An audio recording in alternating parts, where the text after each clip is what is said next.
Hi guys, I'm Dave from Body Mechanics. This is the next in our series that we're doing for Lululemon. It's lockdown, so we can't do this in store, so we're doing this over Zoom. I'm Director of Body Mechanics Physiotherapy, and I'm joined by Dan Hughes, Strength and Conditioning Coach, who is the Run Ambassador for Lululemon in Guildford. Today we're going to talk about speed training. So Dan, it's over to you. Thanks, Dave. Hi, guys. Thanks for joining us today. So a quick overview of today's session. We're going to be looking at how to increase your speed and performance while we're running. So looking for the more experienced runner and giving them a few tips and ways we can improve that speed and performance. So Dave's going to look at how we can nail good form and the underpinning values about control of our body when we're trying to push that little bit harder. And I'm going to be looking at different ways of training, so interval training, fartlek training, using technology and also just using your body and your rate of perceived exertion. So I will hand you back over to Dave. He's going to run through those underpinning parts of performance training, and then we'll come back over to me to touch on training. So over to you, Dave. Thanks, Dan. So we're going to look at the fact that as you are going into speed training, we're going to be asking you to work harder. You're going to have an increased stride length, and you're going to ask more questions of the musculature. You're going to put them under a different fatigue situation. So from my perspective, physiotherapy-wise, I'm keen, of course, that we're not injuring ourselves, we're not overloading the system while we're doing this.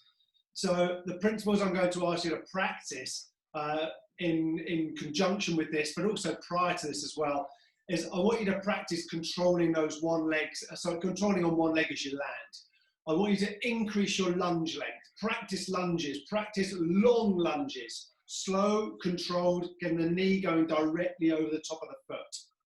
I want you to practice standing on one leg and doing repeated bends of the knee while you're on the one leg. Can you control yourself in an upright position, repeatedly bending that knee over the top of the toes? What you want to be able to do is get a good depth of bend with control and repeat it.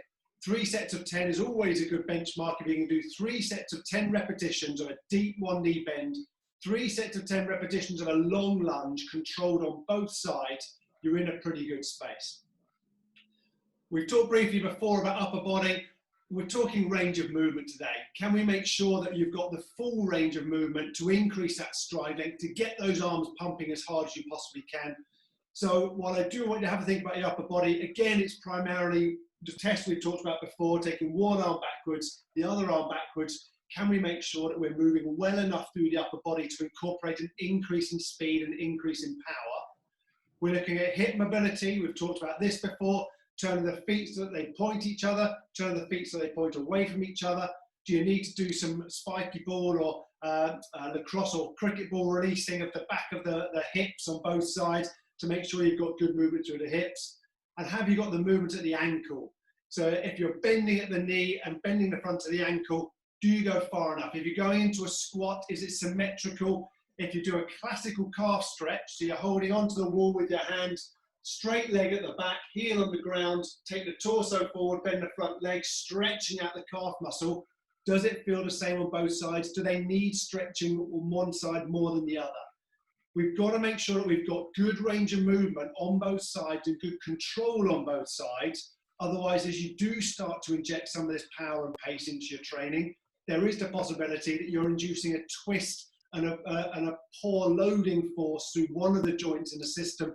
And that's when we start to see lateral hip pains, inside of the knee pains, front of the knee pains, ankle sorenesses.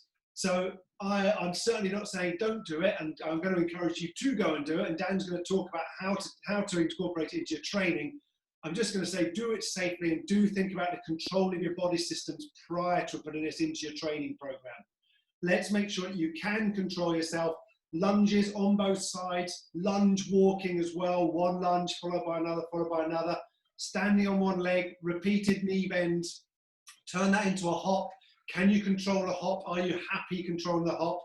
Look for 3 sets of 10 of each system. If you can do it, fantastic. Do it before you go for your run, do it when you come back, do it anytime you can during the day. That's the overview of a very brief and basic overview of form and control. It's not the full, sorry, it's not the full package. It's not everything you need to do, but fundamentally, it's a great starter for 10 in order to get you doing exactly what Dan's going to talk you through now. So Dan, over to you. So yeah, today I'm just going to touch on two different types of training and ways that we can improve our speed while we're running and our performance over the race. They're very common training, but you don't need to overcomplicate things. We try and keep it simple. And by all means, this isn't the whole picture, but it is a way in which we can use these elements of training to improve our performance. So with technology, first off, it is a way that I like to train, working with heart rate and working on time. We've got our interval training style, or we've got fartlek training. So interval is a structured way, usually based on time, in which we can go out and we run different chunks of time at different paces or different heart rate zone. Whereas fartlek is very much as and when. So there's no structure to the program. You can speed up and slow down as and when you feel ready to. So again, I prefer interval training because it has that structure. We can do a program based on individual sessions, and that individual session may break down into, say, 5 minutes of running at, say, 60 to 70% of your maximum heart rate, maybe a bit higher, pushing up to 80. Then you may do, say, 30 seconds of really pushing that tempo. And we're going to be looking to get to anywhere between 85, say 95% on our maximum heart rates. And this is just going to encourage us to open our stride a little bit longer, push ourselves up a bit harder, push up into a more of an anaerobic training zone. And over time, this will improve our speed, but also improve our ability to cope with the demands of training at this intensity. Without using technology, I always like to use what we call the rate of perceived exertion. Now, this is a scale from, say, the simplistic version from 0 to 10. Now, 0 is going to be stood still. 10 is going to be you running flat out as hard as you can. Now, when we're looking at intervals training, you may be running at a 6 for your usual pace, 6 or 7. When we go into these, say, sub-maximal sprints, we want to be pushing up to the 8, 9, and maybe 9.5 out of that 10. So we're really trying to drive home your perceived level of exertion that you're putting into that running. We can also do this with our fartlek training. So if we're using technology, we can say, right, for 5 minutes, I've been jogging for 10 minutes at my regular, say, light pace, sub-maximal race pace. And now I'm going to do 1 minute of pushing up to 80% using my heart rate monitor or my watch.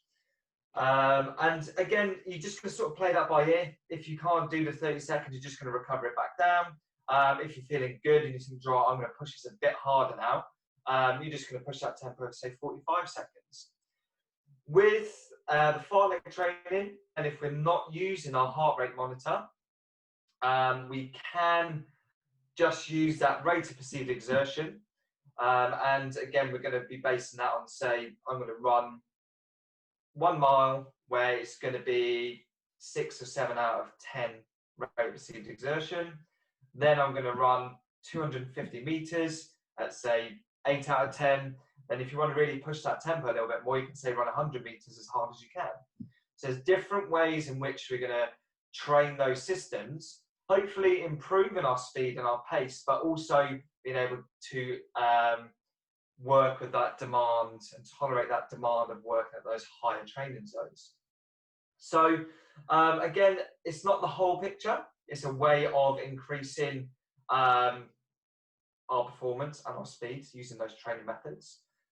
If you want to increase your pace as well, in terms of pace actual speed, a good way of doing this can be, you can include some hill sprints.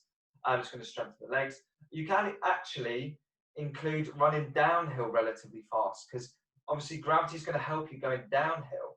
It's going to help you with the turnover of your legs. And in turn, it's going to hopefully make you that little bit quicker. We can translate that onto different terrains or different elevation.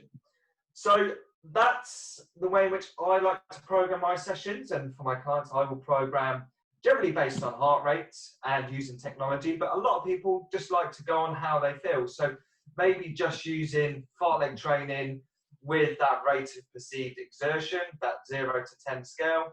Or there's a way in which you can do, which is even simpler, you can do the talk test, where if you're running at a comfortable pace and you're with somebody, you should be able to hold a conversation. If you want to improve or increase your pace, we're going to be looking to elevate that breathing rate so we cannot talk to somebody alongside us. So my key things today are going to be try and bring in the structure with your interval training, or you can have the the play around or the control of your own session with fartlek training, pushing into different zones, pushing your tempo, and also pushing your heart rate. So back over to you, Dave. Thanks, Dan. So absolutely, that sounds spot on. When we are looking to increase speed, we're looking to increase your anaerobic threshold for posh talk. You want to be able to dig deeper for longer, and that's where you're going to find you really get the benefits. Is the more you can dig deep and the longer you can go for, the better runner you're going to become. Now, from my perspective, Dan, as well, you're talking about going up and down hills. It does mean that so stair climbing 2 at a time, going upstairs 2 at a time, coming down them 2 at a time. Great practice during the day to make sure you can control yourself going up and down hills and not load the joints too heavily. So big steps up, big steps down. Practice those if you are going to incorporate hills into your running style. My big take-home points are long, deep lunges. Make sure you've got control of the knee going over the top of the foot. One knee bends, again, control the knee going over the top of the foot, stay tall in the body. Hops, can you bounce up and down, landing in the same position time and time again? And range of movement. Have you got the movement that you need within the joints of the hip, the ankle, and the torso in order to increase stride length, which will be part and parcel of increasing speed, increasing running pace? I've got a quick question for you, Dan. If you're a part runner, it's a 5-kilometer run, and you say, I'm pretty happy doing 25 minutes. Yeah, so I'm doing 5-minute kilometers. That's your pace. At the end of it, you're feeling pretty knackered. As a starting point, a start of a 10, would you say that every 5 minutes do something, or would you do it on distance? How would you sort of incorporate a bit of a burst of pace into that sort of distance and time? The best way to do it, if you are looking to improve your time over a set amount of distance, say your 5K, I would tend to stick with time. But again, it does depend on how you feel on the day and how hard you've been training and so on and so forth, how well you recovered. I definitely would work with time. So maybe running your regular race pace and then try and push that envelope a little bit harder, like you say, every few minutes. So for me, I'd probably try and do it every 3 to 4 minutes, because that sort of chunk of 3 to 4 minutes is going to be enough time or enough active recovery for you to then push again, moving on to your neck. And hopefully in 25 minutes, you'll get a good 4 or 5 harder, longer stints for that, say, 1 minute duration. So that's what I would tend to go with. But again, you can go on how you feel. So if you feel great on the day, you think, I'm going to push this hard for maybe 1 or 2 minutes, working at that 80% heart rate zone, go for it. It is tough, and you've got to think of the duration of the race. You want to finish the race. But that's what I would go for, Dave. Always starting points. Everyone's unique, and that's certainly in physiotherapy what we find. Just as with training, we've all got different tolerances. Our bodies are in different structures. So it's always nice to have that sort of benchmark as to an idea. As you say, it's totally flexible, but great for people to take away from today. So from my perspective, it's been lovely to have a think about that. So speed training is certainly what I'm going to be trying to do from now on. I'm going to put it into my training regimen. So I look forward to incorporating it. and I look forward to catching up again for our next webinar in next week or so. So look forward to it. In the meantime, I think I've done my takeaway points. Dan, I'm just going to get you to quickly review just to make sure people finish at the end and know what they're taking away. But I look forward to next time. In the meantime, take care. Bye for now. Okay, Dave. Yeah, so my main takeaway points today are definitely within your program. Have the structure of an interval session where you know exactly what you're doing over that session. Base that on time or heart rate if you can. Or you can base that on a less technology-based system where you're going to be working on your rate of perceived exertion on that 0 to 10 scale. You can include your far leg training where there's less structure. Either option as well, technology with or without. You're going to be probably working more without on that one and how hard you are perceived to be working. Also, it's not only speed we're working with. We do want to increase our speed, but also being able to tolerate the demand of working at that intensity. So work on building your speed through hill sprints and use it, open your cadence running down hills. But also we want to try and work harder and increasing that length of period of time that we're working at that level of intensity. So those are my main takeaway points. Have fun with these sessions. It all sounds very exciting until you start doing them because they are hard work, guys, okay? So stick with it, grit your teeth and push through.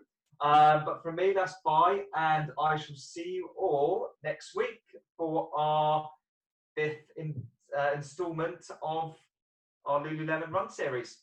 Cheers, guys. Thank you. Take care.